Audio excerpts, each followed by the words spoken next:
Hey, welcome to the 77th episode of Beyond the Code. This week I have a really special episode for you. I'm moving a little bit away for crypto, but don't worry, we'll be back next week.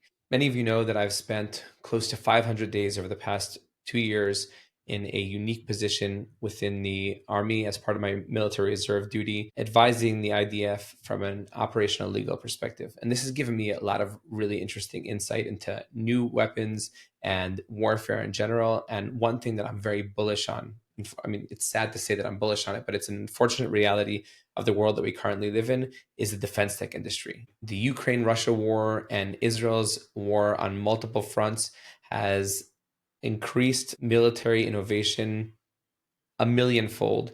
And we see the importance of military innovation, both from a humanitarian perspective, where the more efficient weapons are, the more lives ultimately we can save. I know it sounds like a funny thing, but it's a true reality. And defense tech is something that I'm very, very bullish on. This week, I have a special guest. I interview Ido Bar-On, who's a entrepreneur, a VC, and is currently setting up a really cool defense tech fund. And you're going to hear all about Ido, his background, and the defense tech industry generally, and the defense tech VC community specifically. So without further ado, Ido, welcome to the show.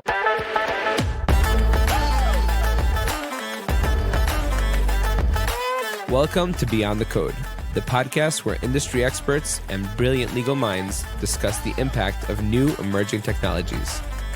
I'm your host, Yitzy Hammer, a lawyer and tech enthusiast. Join us as we explore the legal, regulatory, and ethical issues surrounding AI, blockchain, and more. Get ready to go beyond the code and stay ahead of the game.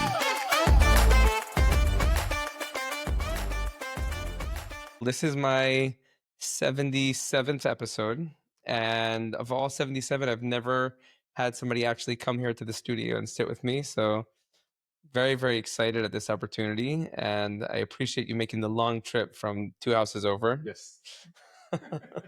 I'm happy we actually, were able to make this happen. We've been like, why don't you just start by introducing yourself? My name is Ido, or Ido, or Ido. Ido, is that like what people usually call you, Ido, like in America? So my customers split between Ido and Ido. Okay. My mom calls me Ido, like she should.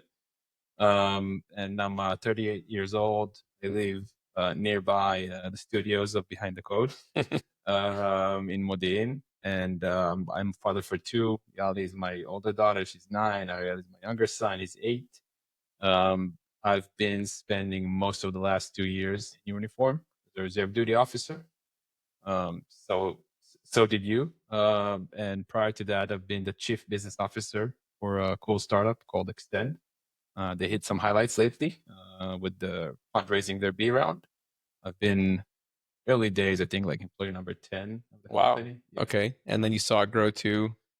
And then, sorry? You saw it grow to how many employees? I think when I left, it was like 120. Wow. Something of that kind. Yeah, it was a crazy ride and a very enjoyable one. We got the company from like $0 to $40 million in sales. Wow. Working a lot with the U.S. government, by the way, obviously with the Israeli Ministry of Defense and UK Ministry of Defense, Singapore. It was a crazy ride. Prior to XTEND, I've spent a very interesting tenure in LOOL Ventures, LOOL. It's a local venture capital firm focusing on. I'm familiar. Seed. Mm-hmm. I joined early on fund number 2, where my colleague Maya just went out for maternity leave. So we kind of handshaked at the door. And then she came back as a partner to the fund on fund number 3. It was an amazing period under Yaniv and Avichai. We did, I think, something like 14 seed stage deals there, including some amazing companies like Beewise, which builds autonomous beehives. Very cool. And No Traffic, which does autonomous traffic lights and then optimizes city grids. And Ilios Health and Voca AI, which exited, to Snap, and Talenia, which exited. And it was a great ride with them. They gave me a lot of free space and a lot of mentoring. I think before LOOL, I was a couple of years in That was my first and last I corporate. like how you're working your way backwards. Most people start from the back and then work their way forwards. Oh, okay. No, no, no. You keep going. I'm liking this. I think it really kind of builds up the layers that I built throughout the last couple of years. So before I was in my first and last corporate job at Intel, it was an amazing school for me, and I have a great story about how I made a ton of money out of Intel. Okay. We can share. Please Later. share. So, when working in Intel, you get RSUs, and you get like super great RSUs by Intel. And being a student, you get very little RSUs, but you still get those, right? About 10 years after I ended my Intel period, I get this email from UBS. They're the custodian, and it tells me like, "Hey, you still got stocks of Intel. They're already invested. Check how many appreciation you got there." I'm so eager, and I'm like, "Oh man, this should be great." And I see that over almost 10 years, it made less than 4%, which means I basically lost money. So I was very like angry and pissed off, and I'm like, "Oh man, I'm gonna short Intel," but I'm very low on the public markets. I don't know how to short, so I just looked for another stock that was short, like competitive to Intel. And I remembered like there was the big rival for Intel back then was Nvidia. So I kind of googled the stock, and it was like, I don't know what would be today, $15. Okay, let's put Nvidia at $15. Yeah. Wow. So I made a nice fortune out of shorting Intel. Shorting Intel. Wow. Without shorting it. But Intel was also an amazing school for me. It was like just enough corporate time for me that I can handle, but it was a great school for me. And I did some time in Keva. How do you say Keva? I was gonna say as like a career military officer. Yeah, a short career. And ops related stuff. And then yeah, that's it. Like shortly. I was born and raised in Jerusalem, which is like fact number one. Okay, which is like you don't meet many irreligious people today who grew up in Jerusalem. What was it like growing up in Jerusalem when you were younger? So first, I won't say I'm irreligious, right? You've been to my house, we keep kosher. I know, but I mean, you're not like ultra Orthodox or modern Orthodox. I mean, like there's today at least there's much smaller groups of traditional Jews that are living in Israel, in Jerusalem. Wouldn't you find? I didn't mean to insult you by saying irreligious. I just mean like it kind of shrank. The secular / non-Orthodox population in Israel shrank. I think it's becoming less and less attractive to live this lifestyle in Jerusalem. They're kind of centered in specific neighborhoods like Bet Kerem and some other very select neighborhoods. And it's sad for me. Like 80% of the people, so sad. Like 80% of the people living in our town are like Jerusalem exiles, and not everyone wants to live in Tel Aviv. People like the lifestyle of old Jerusalem where we grew up. Yeah, but no. I feel like every time I go back to Jerusalem, like it gains a new color, but it kind of loses a part of what it used to be. I don't know, at least when I was growing up. Yeah, I think in order to give the city a chance to get back to where it was, you need some visionary leadership, which we lack in our country on all levels. On all levels, I was going to say. So I hope it'll come back. I'll be very happy to be more involved in Jerusalem, get back to Jerusalem as much as I can. So you grew up in Jerusalem. Like what was that like? Like were you involved in youth groups? No, I always tell people asking me about youth groups that I didn't need youth groups because I had friends, but it was a joke. I was just like I was Ouch. playing. As an avid youth group goer, I'm taking offense at that. No, so well, first, growing abroad in youth groups is different than in Israel, and also the youth groups in Israel are nice. It was like kind of. You were too popular. Yeah, it was a tease. It was a tease. I was playing pro basketball for. Did you really? Yeah, all the way till 17 till I cut my knees. Wow. Okay, you have the build. Like you totally look like a basketball player. Well, I don't have the talent, but I do have the build. So my role was always to find the guy that was like 2 to 3 inches taller than me, and just like hover over him. Like make him spend time on me and not on dunking. but it was great living up in Jerusalem, growing up in Jerusalem. I think that you only get that perspective when you about the military age, when you start getting to know more people of your age that grew up in different places, different cultures, different education. There's something about Jerusalem where you kind of very explicitly, get into your face other people and other types of people. It's a very heterogenic place to grow up in. You have the Muslim Arabs, and you have the Christian Arabs, and you have the Orthodox, and you have the ultra Orthodox, And everybody's like really on top of one another. and you have the ultra Orthodox, right? The anti-Zionist, like it's a small group, but it's Yeah. noisy. And growing up in Jerusalem was intense. I loved it, but it was very intense in manners of like, when people ask me how's Jerusalem like, I have this phrase that someone told me once, and I can't remember who, but I really love it. The air in Jerusalem has its own weight. It's kind of weighs you down. Absolutely. I love how it's easy to like envision that. Yeah, and I love the city with all its complexities, but I love the city. Okay. So now just zooming out and kind of looking at your career path, because you just summed it up so nicely for us. You you started off as like a tech guy, and then you became a venture guy, and then you went back to being a tech guy, but this time more on the ops side of things. And now where are you? So I think today I'm in this interesting cross junction that kind of puts together everything I did over the last 20 years or so, which basically compromises of different angles of sales, mostly in the tech space, venture capital, looking at early stage investments, working with early stage startups, hands-on building an early stage startup, and military experience. Pretty unique in manners of exposure and active duty. I had this great conversation over the last weekend when I was in the US with a retired lieutenant colonel from JSOC. And he told me that most of the reservists that he knew and he knew in his career were guys that, they're kind of past due because they're reminiscing about, the good old days. They have very little engagement in active ops and stuff like that. Whereas in Israel, And the battlefield has changed so dramatically. yes, yes. And in Israel, specifically in the roles that I've spent over the last couple of years, we've been constantly engaged. So we were almost never left out of, update. We were never surprised by new stuff, new technology, this stuff.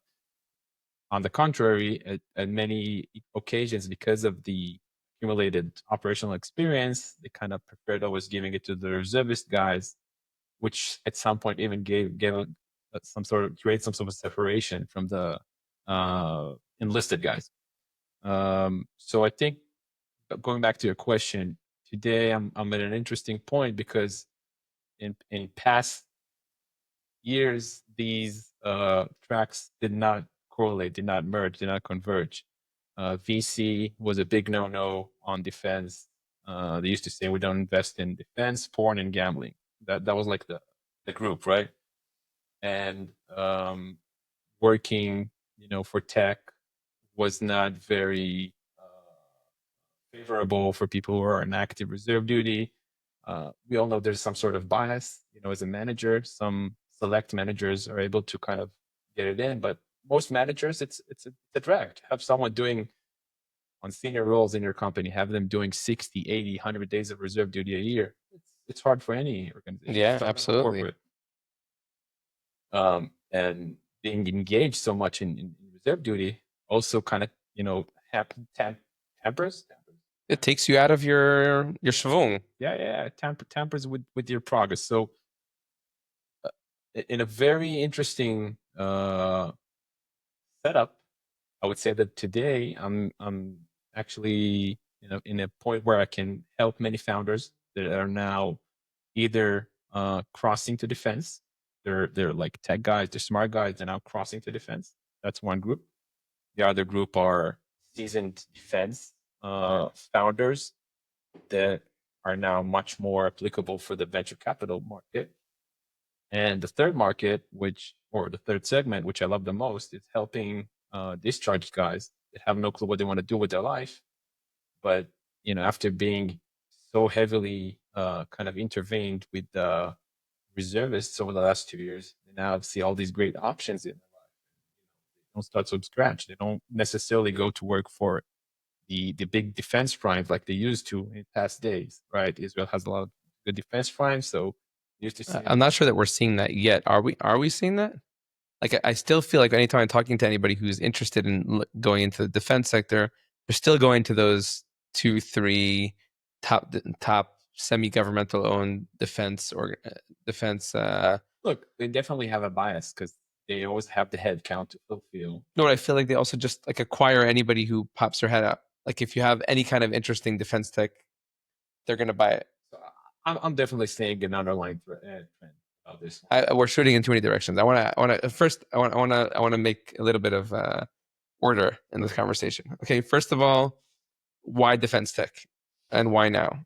Second of all, is it viable to create a defense tech product and to take it to production? Like, I know that in the biotech industry, for example, it is so expensive and it takes so long to bring a product to FDA approval and to actually get it in the market that in many cases you fail and you take down all your investors with you, or you're a tremendous success.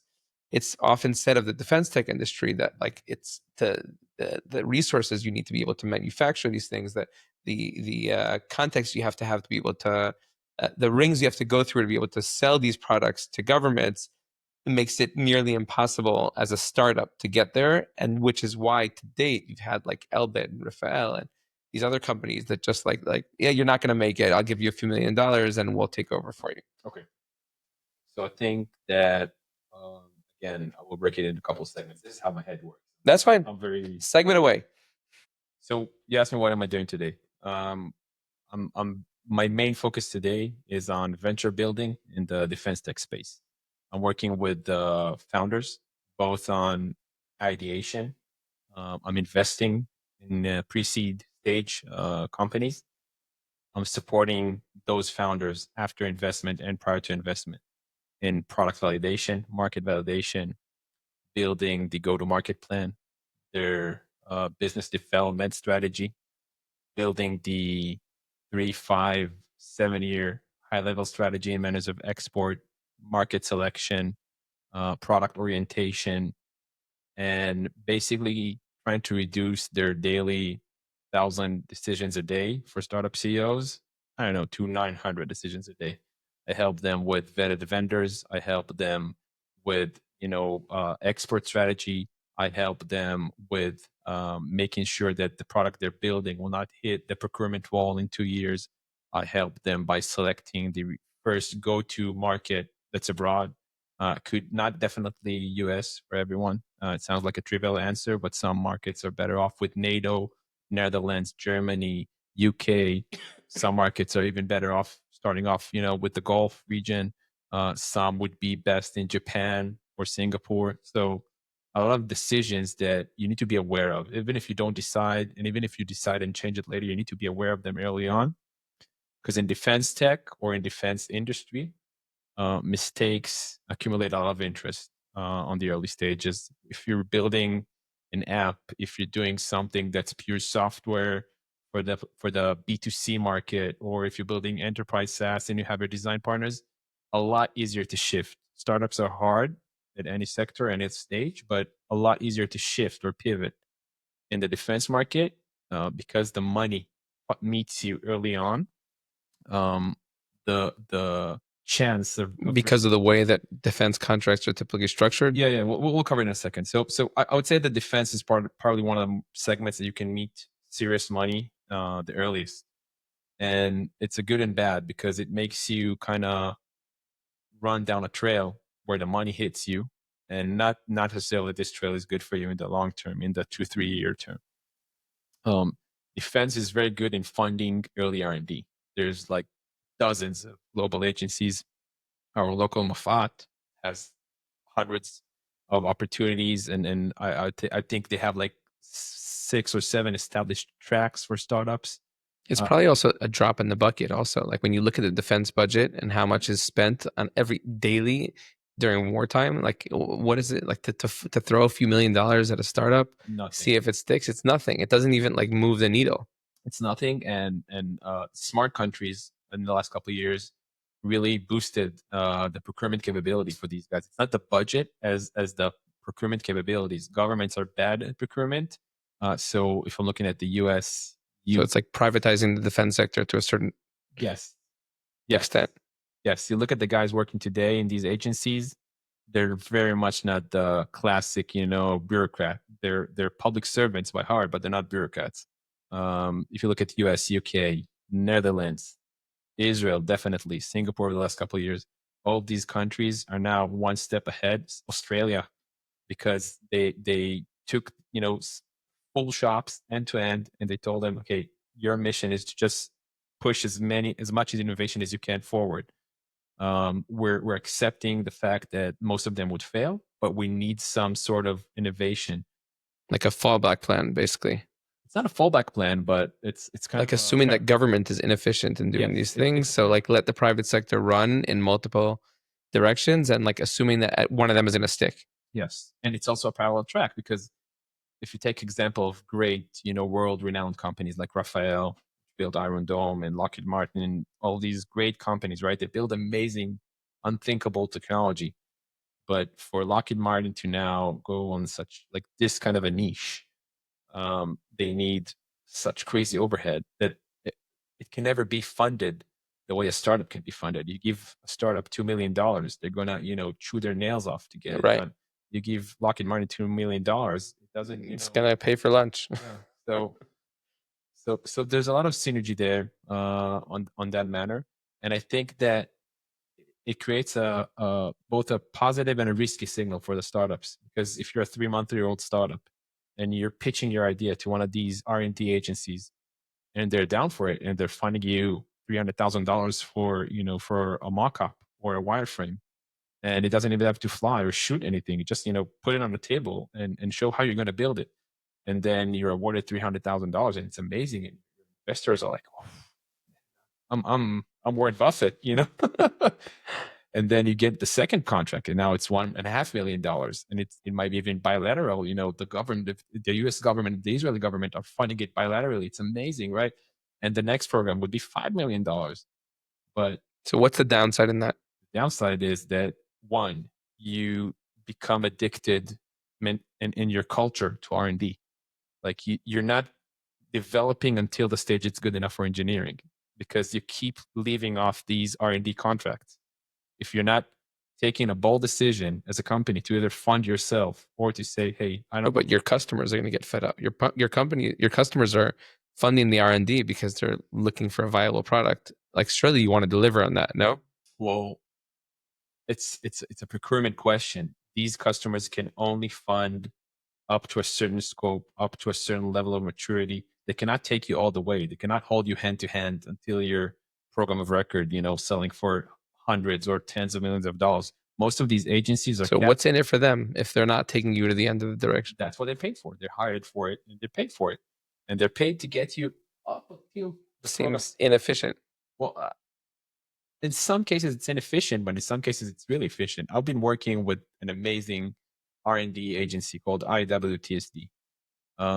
They have basically two major pockets. One is congressional funding, work on whatever we dictate is important.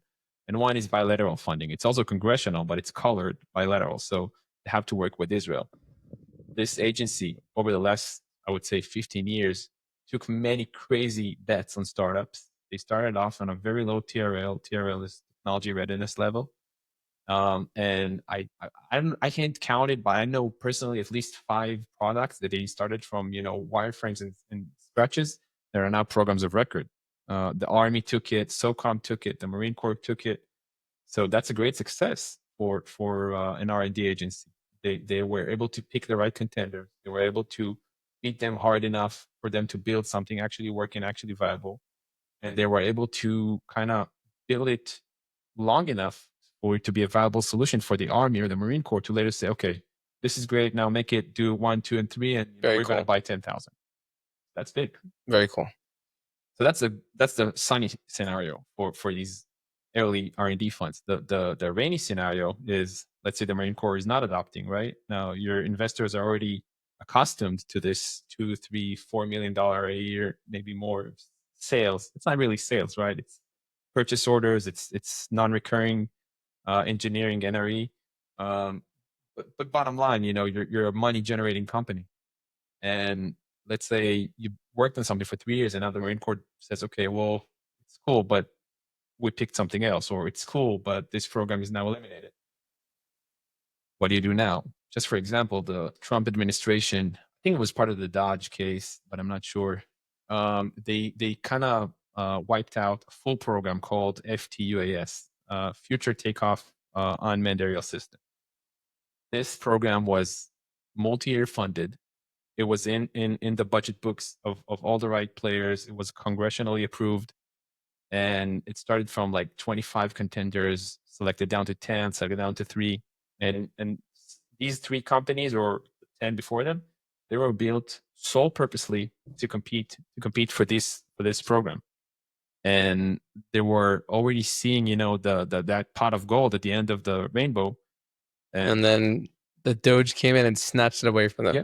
Now, what can these companies do now, right? It's not a full-blown product that they can sell to the... It's basically an SPV set up for the purpose of receiving that grant.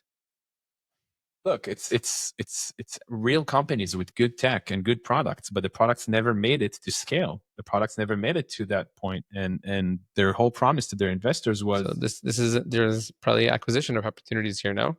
Like, this sounds like there could be some like really interesting IP that's on the table for a premium. It could be, but again, if you're wearing the hat of the premium now, why would I buy yet another unmanned platform if there's no program that's going to fund acquisition for it? Right? I mean, I can do the legwork, I can do the lobbying, I can do the... I just need a different program fund it. Yeah, so it's not that easy. That's what I'm saying. Like presumably, if it was funded the first time, like there was some aspect, some sort of viability behind it. Like somebody vetted it and thought that it was worth funding initially. It might come back, right? It might come back. Well, we all know that on high stakes, decisions are not always right, and are not always from the right cases, right? If you look at Iron Dome, that is a world marvel. We all know that in Israel there were huge conflicts of whether this program should be funded or even engaged or not. And even still, there are some people that think that just by virtue of having the Iron Dome, we've like kind of normalized the idea that we get missiles shot at us. Yes, but I'm not taking the I would say political angle of that one. I'm just saying, like, physically, people said it's not a good solution. It's not going to work. And the Minister of Defense that actually made that decision is one of the most I would say laughed at. Choose your words carefully. Ridiculed. Back in the day, ridiculed. Yeah. A Minister of Defense, and I don't think he paid any attention to all these naysayers. He just he believed in something, whether you understood it to the bits and bytes or not doesn't matter. Like, history gives him credit for making an amazing decision that saved tens of thousands of lives in Israel, and now is going globally. So I would say that not every decision is justified. So this FTOS program, it could come back on the next administration, or even this, which is like not always very predictable. Yeah. But for now, some companies took a hit about it. Okay. So what are you doing? Like, how are you gonna be navigating this ever changing industry? I imagine also, I mean, you didn't say this expressly, but I'm assuming that the world is ripe for something like this, because we've seen now so many, shaky, fragile. I can't think of the proper word for it, but we haven't seen wars like we've seen over the last 4 or 5 years in Russia and in Gaza and in Lebanon and in Syria for a long time. And now that first of all, you had the Russia-Ukraine war gave the US and European countries kind of like a playing field. They were able to test out a lot of new defense tech, and also brought very much to the forefront of the conversation the need for border defenses.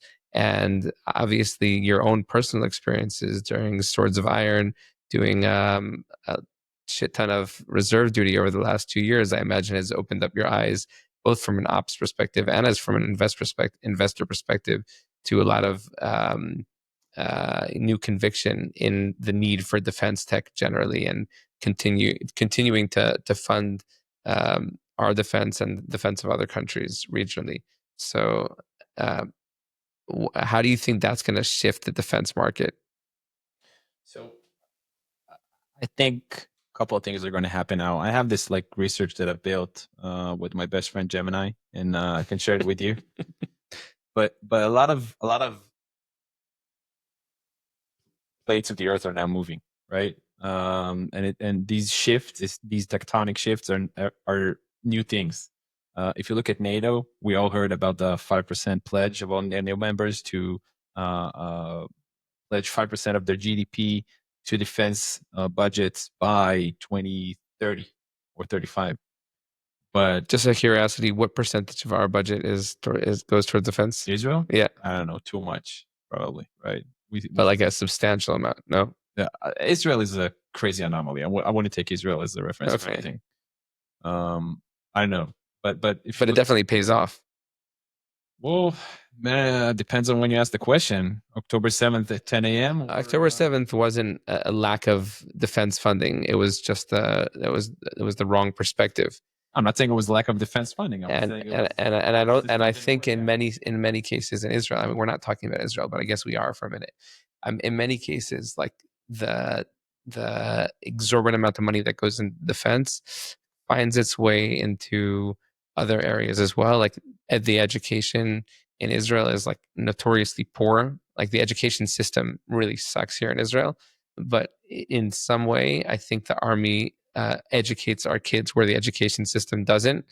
Not only in like helping them to mature and gain the tools that they need for life, but also like actually like people, like most of the techs and startup that comes out of Israel is, starts from their experiences on the battlefield and in intelligence units. So the investment is into our defense, but actually kind of seeps into other aspects as well. I agree. Like I imagine that would be something that would be attractive to other countries, maybe of our size as well. I agree, but I would say that, and no one can like. You can't.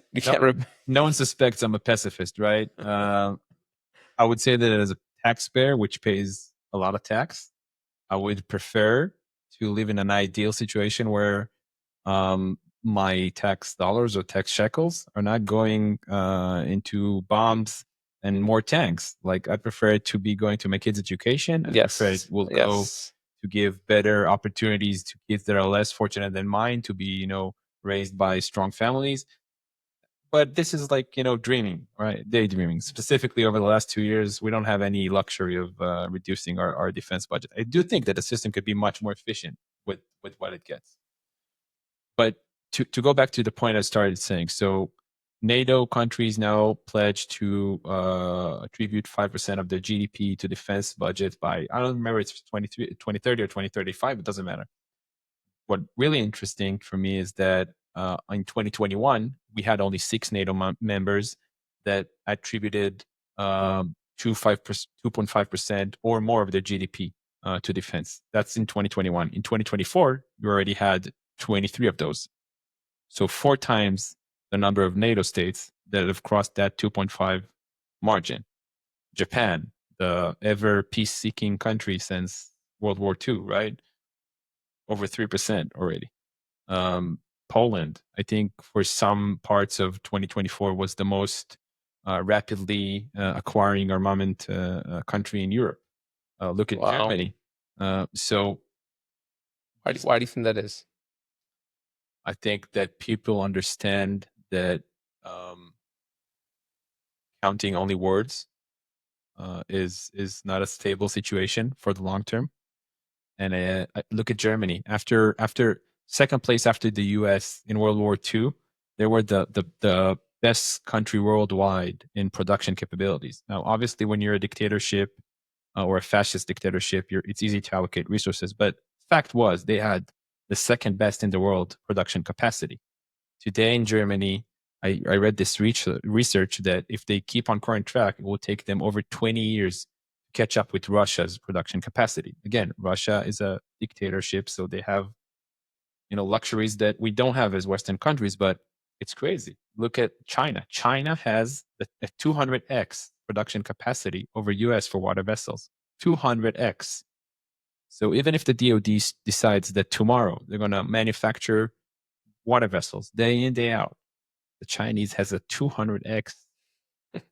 So I think everyone is kind of waking up to this situation. I think that the Ukraine plus Israel situation where you could not get C4 anywhere in the world also kind of startled people. Who would have thought in 2020 that the world's most scarce resource would be C4?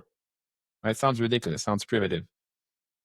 So countries now understand that they need domestic capabilities. I'm hearing stuff from my European friends. I have a lot of good friends in UK, which for me is an amazing market. I know there's an overall complex sentiment between the governments and the political stage, but I would say that people I worked with showed an amazing support for our goals and our fight over the last 2 years. And I hear from them that Europe is now preparing for a non-American made procurement policy. If in the last couple, let's break it down. Last couple of years, the Americans brought the non-Chinese policy worldwide.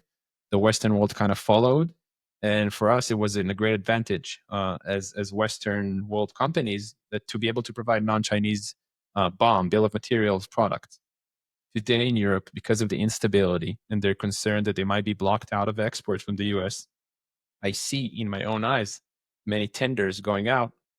And they're not saying non-American, but they're saying 90% of the bomb should be sourced within EU countries.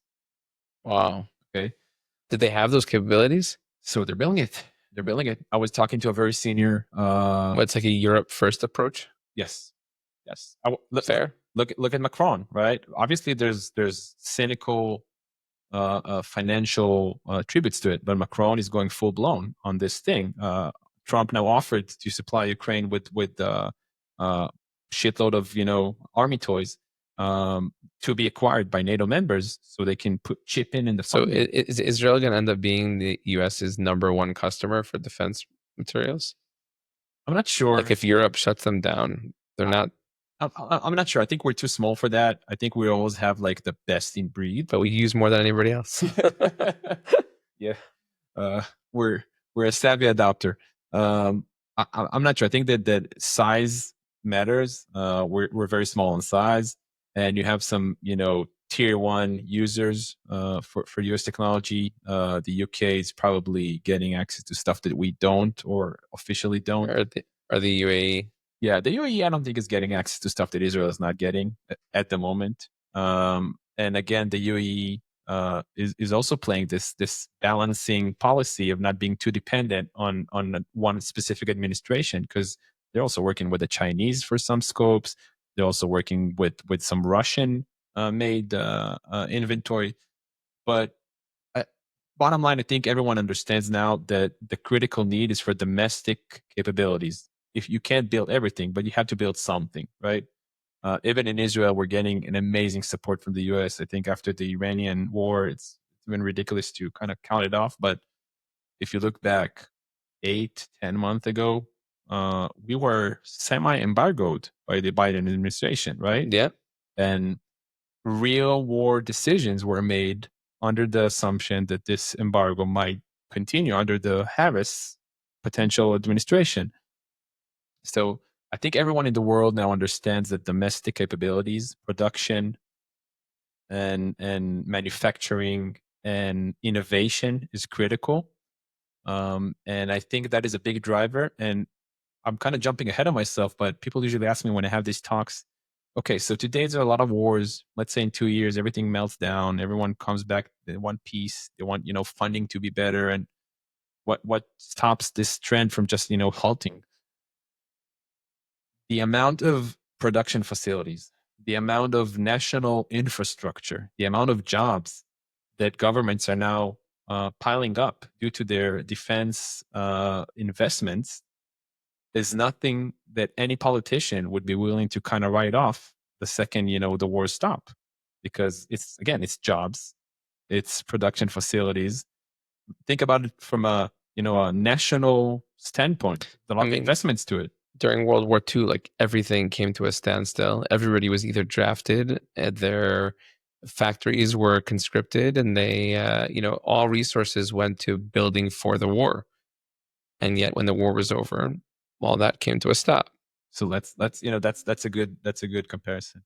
When the war was over, government spent so much in reoccupying those GIs, those pilots. I think I read this Harvard business case that most of the current European airlines that we know, like British Airlines and Lufthansa, they were built to provide jobs for the non-occupied combat pilots that kind of walk the streets. I think the U.S. had significant bills that were applied to either kind of compensate or rehire GIs. They gave their life, right? They crossed the ocean to fight this dictator or another one, and they're now coming home. You need to feed these people. You need to have some sort of future or sustenance. Yeah, and I think in this case, it's not that everyone is being drafted. Whereas you're building facilities, you're building national infrastructure, you're building knowledge bases, you're building jobs. No one likes to cut those. Okay. So speaking of jobs, how might AI, which we've seen, impact almost every industry, or basically every industry, how will it impact the defense industry? That's a good question. I think AI and autonomy are buzzwords that are being used in the defense industry for quite some time now. I think some of the most abused terms were stuff like swarm, and autonomy and stuff like that. But it's becoming real. It is becoming real. If you look at what we call fractional AI or last mile AI, you already see it in Ukraine. Those What does that refer to? So I've been seeing videos. I will not talk about Israeli military applications that are not public, but in Ukraine, we saw those $500 FPV drones doing last mile autonomous engagement. So basically, imagine they're running these code lines on a very weak Raspberry Pi. Raspberry Pi is a very weak. Yeah. Like, okay, so I don't know how geeky the yeah, you can go all in. so they're building autonomy on Raspberry Pis, right? It's not any NVIDIA badass GPUs. It's not building the Meta super intelligence team, but they're doing last mile engagement. So when the Russians try to apply electric warfare, the drones just keep on engaging to the target. Now it's very simple. The drone is already flying to the target. A human operator selects a target. He approves the target. But at the end of the line, it's fractional autonomy, right? And then you look at stuff like what Palantir is doing. Palantir was, but who cares? Like in the end, like you spent $200-300 on these drones, like, so you lost one, so it didn't work. I'm saying like the just the cost element is disruptive. So that's another thing. Yeah, they're pushing. I think the numbers are they're pushing. Like even if it fails on accuracy, like so what? Just send 10 of them instead of one. I'll give you an example. First, you're right. They're doing it. They're sending 100 to have 10 go through the door.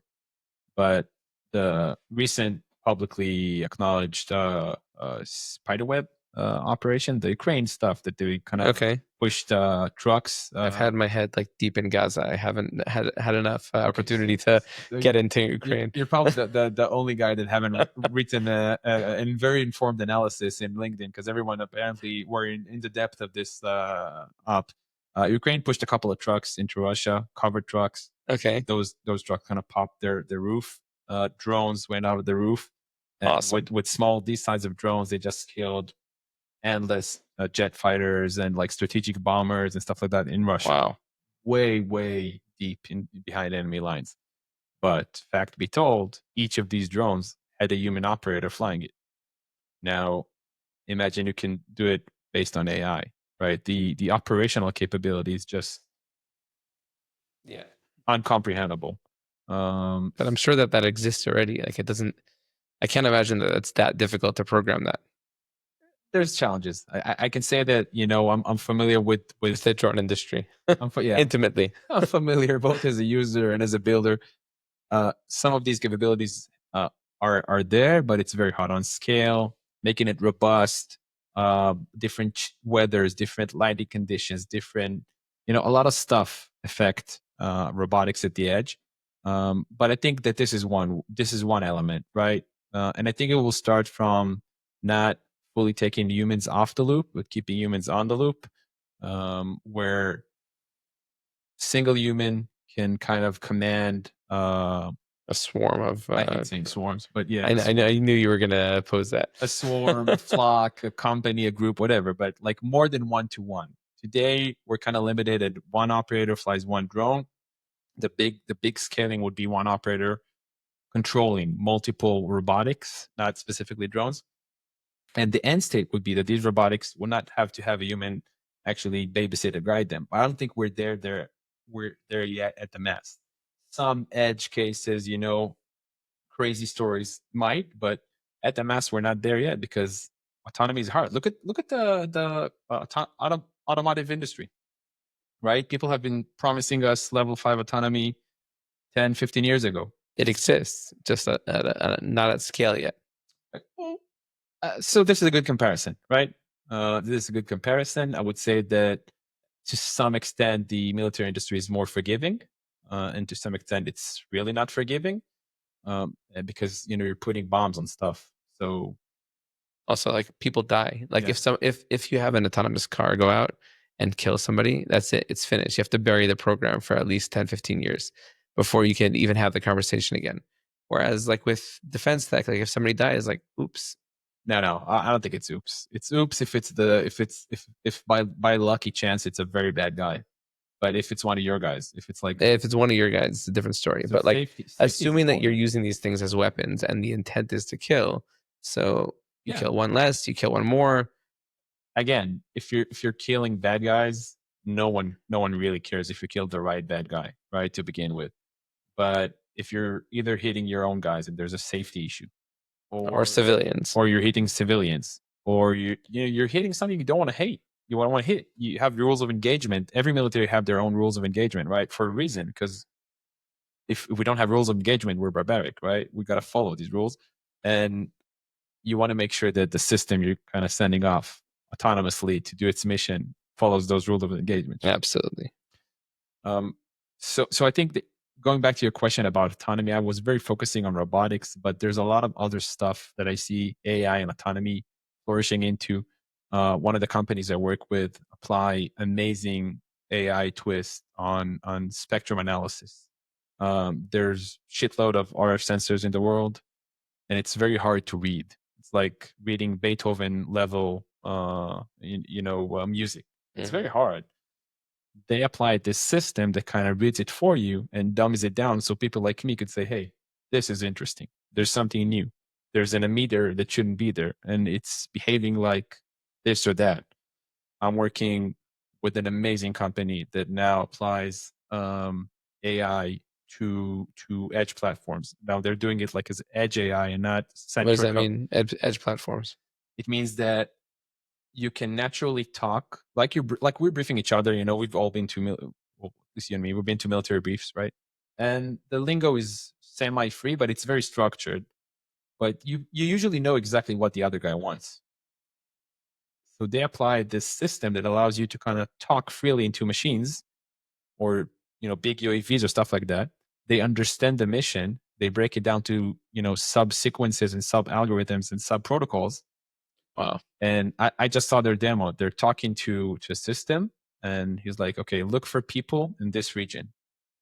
And the system, okay, I'm applying this scan research. And he says, no, that's not the scan research. That's not the scan pattern. I want to do another pattern. She switches the pattern. She, like the AI, right? Mm-hmm.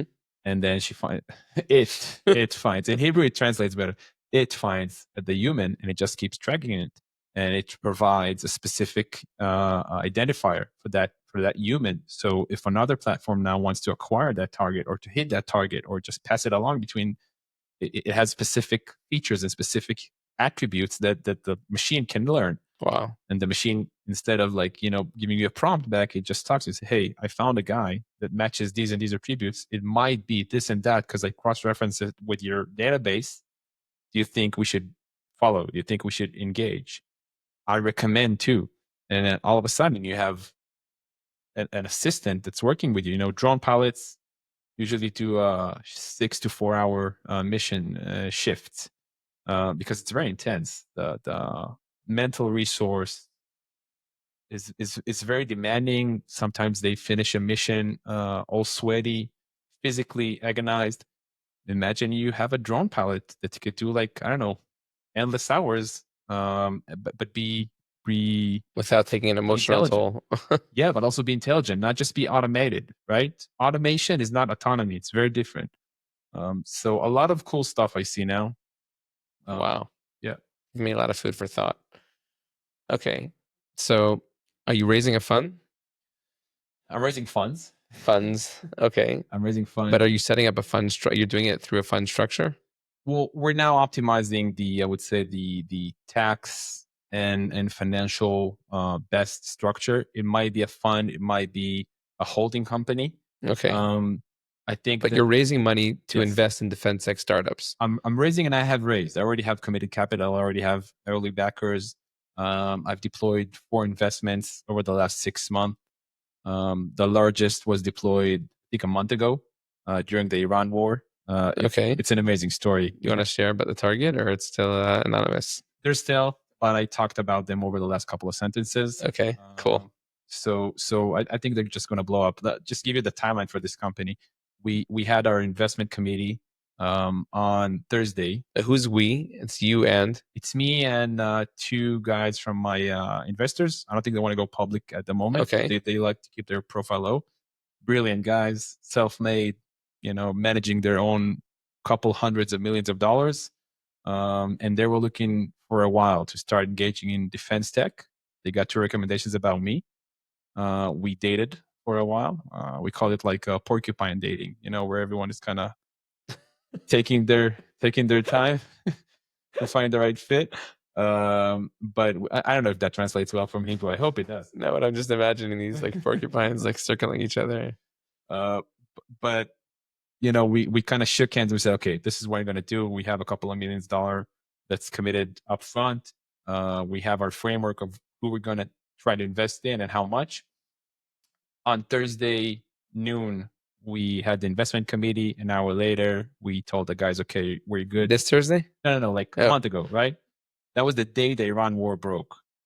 And we tell the guys, okay, good luck. We're gonna put our first check in, $250,000, and we want to have the week to see if our ecosystem wants to join, because we have a lot of people that co-invest with us on different occasions. But the core investment was like 250. That night, the Iran war broke, and 9 days later, from the bomb shelter, me and the CEO, we have this cool WhatsApp group when we were both taking selfies from the bomb shelter. We were signing the safe. He's signing the safe, and it was signed for $800,000. So that was an amazing run. Wow. To begin with. And 2 days later, a European fund co-invested with us. We actually kind of pulled back from our original. We were oversubscribed. We had like 1.4 million trying to get in. But the CEO smartly said, okay, let's keep it on 800. See if these guys want to join, because we wanted some more partners. So the European fund joined us. I cannot say, but something great happened 2 weeks later. Really great. As part of our system of value adding and kind of introducing these companies. These guys I started working with on January, I think, when they didn't even have a company. It's like, it's a good friend. He said, let's drink coffee together. We sat, we talked. And I told him, okay, well, you have a great idea. I believe in it. Let's put you up with some potential customers. Don't sell them anything. Just talk about what you're building. And it ended up that one of these customers is now very engaged with the company, like That's potential amazing. prospects, right? Not a customer. Wow. So it's what I'm doing now. I just came back from a very interesting and pleasurable week in the US. I met an amazing guy who leads one of the I would say most significant companies in the US defense industry. We spent some time with his management.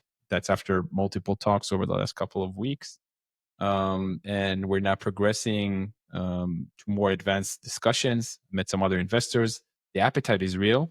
I would say that it's hard rising above the noise. Like there's about 10 different defense tech VCs now in Israel. Some have already raised funds. Some are raising funds. Good guys, smart people, strong background. I think they're focusing on different stages than I am, but it's hard to rise above the noise at these days. And I'm trying to be very selective with who I talk to and who I approach. First, because I already have committed funds, so I'm not in no rush for anything at that point, and I want to make sure it's built right. And two, because I want to make sure that I do have an alpha to provide these investors. I definitely think we, in our current structure, have an alpha in doing early stage and defense. It's a mix that very few understand. But investors have different appetites, so I want to make sure that I talk to the right guys. All right. So you said like it's hard to cut above the noise. How are you doing that? How are you cutting above the noise? Like, how are you differentiating yourself from those other nine? So I don't want to Like if I'm a early stage defense tech startup and I'm looking for the right partner, like somebody who's gonna give me cash and also, strategic value as well. Like, why are you the guy for me to choose? So I definitely don't have the deepest pockets. Okay. Nor do I have the, I would say, most luxurious network. I do think that we have immediate cash to deploy. We're good guys, but we give much more than that. Our goal is to help the company accelerate as much as possible over the first 6 to 9 months and reduce their day-to-day friction as much as possible. For example, my backers, they're such great guys. They give these companies offices, like premium offices, from day one for a period of 6 months. If they want, they can extend it. But on day one, they don't have to choose. They don't have to kind of settle for something less expensive. You don't have to think about like the turnkey overhead and office, the right? logistics. With an IT guy, the AI guys that I talked about, on day two for the investment, they already had a rack of NVIDIA GPUs set up for them. It would take them 3 months to do it on another scale. They're providing an HR professional that helps the startups write the JDs and fulfill the ranks very quickly. So a lot of stuff that we're kind of reducing the friction from. On my scope, day one, day two, we're looking at everything that's possible in manners of additional funding in the short range. We're working with some non-dilutive backers and funders for grants. We're working with co-investors that focus on clicking on readiness for seed stage, clicking on readiness for the next stage. And we're also starting to engage directly with customers.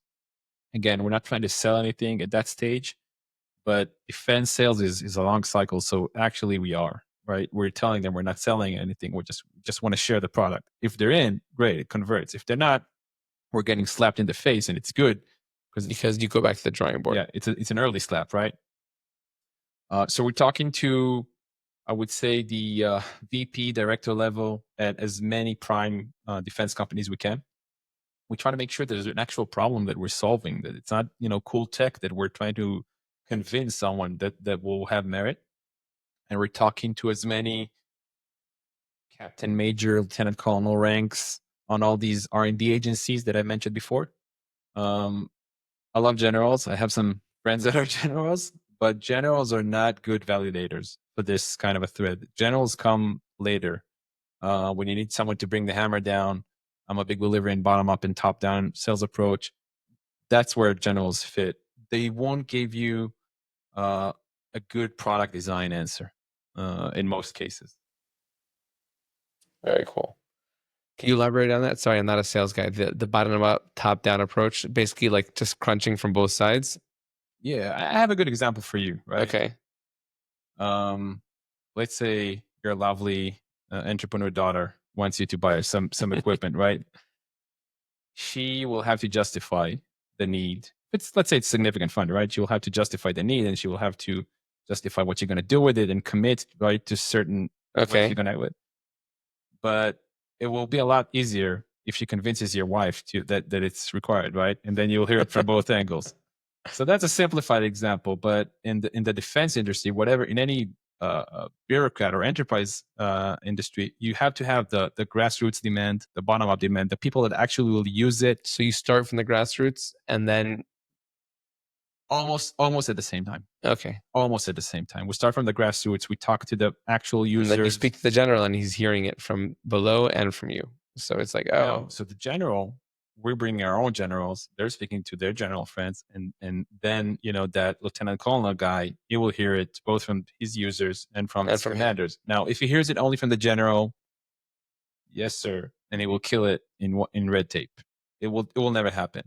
If he hears it only from the bottom and he doesn't believe in it, he will say, well, I don't have funding. I don't have priority. If he gets it from both directions, very interesting. That's the lock-in that we're trying to get. Okay, cool. So it sounds like you're the kind of guy who I'd want to have on my cap table. But we'll, I'm not there yet. But I might invest. Very cool. All right. I really appreciate you joining me in this conversation. I would love to kind of get your thoughts generally on what kind of tech are you the most bullish on? Like, where do you see the most innovation coming out of? Is it going to be in drones, which is something that you're very familiar with? Is it going to be like autonomous style warfare across the board, on water, on air, on land? Or is it going to be more on the tech side of things? Like, I mean, like the computer techs as opposed to the hardware? I think at the end of the day, defense market will inevitably keep being a hardware-centric market. You need things that either protect you from getting bombed or that blow up other guys. That's the nature of this harsh business. Mm-hmm.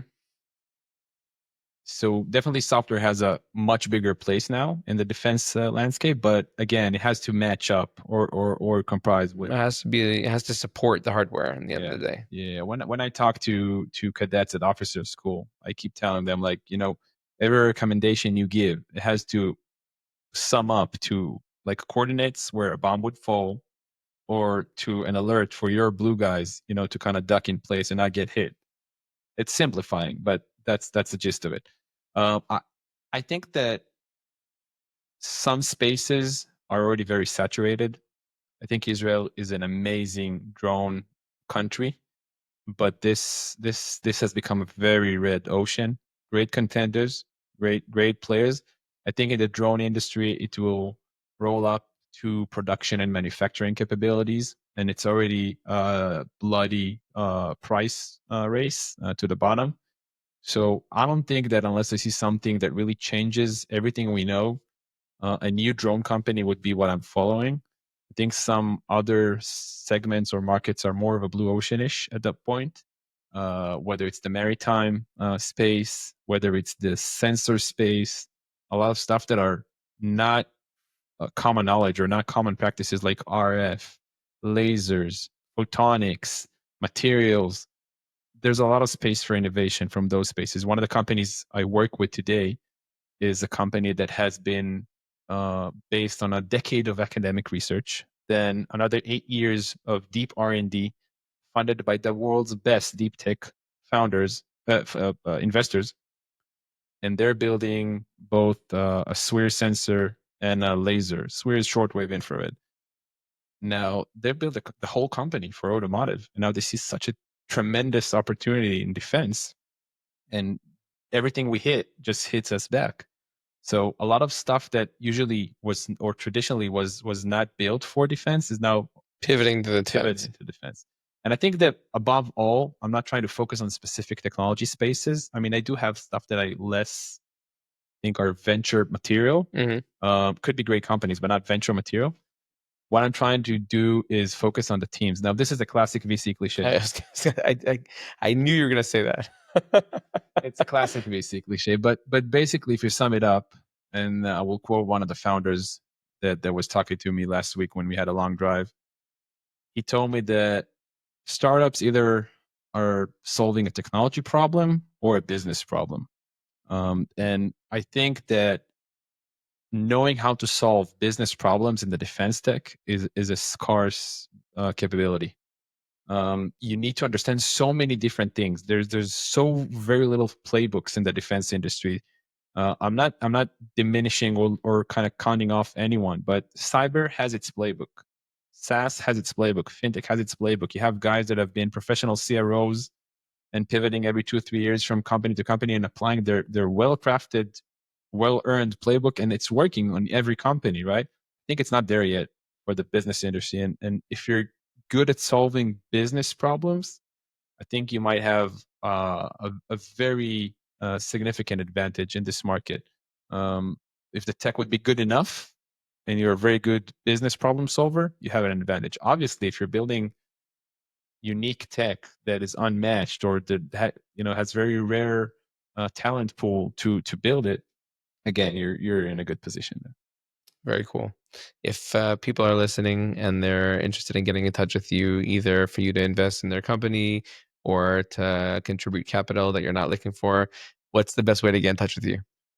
So I'll drop on the description, LinkedIn, email, WhatsApp. I'm very accessible. If I'm not answering stuff in a 12 to 24 hour cadence, assume I'm on reserve duty. But I do try to make better habits of getting back to everyone. I do get back to everyone, even if it takes a little time. I'm not a douche. But if I forgot or somehow did not get back to you, tap me back.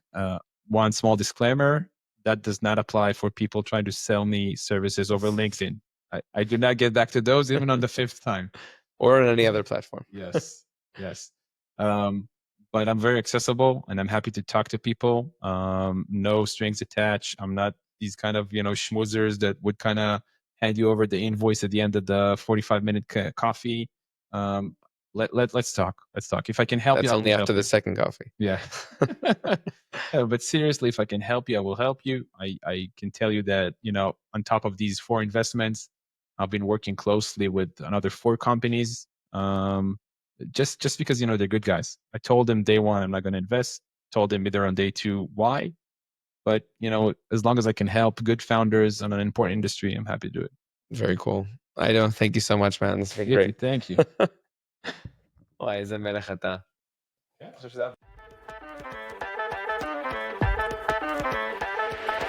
Thank you for listening to Beyond the Code. If you enjoyed this episode, make sure to subscribe, share with your friends, and to tune in again next week for more fun and insightful conversation.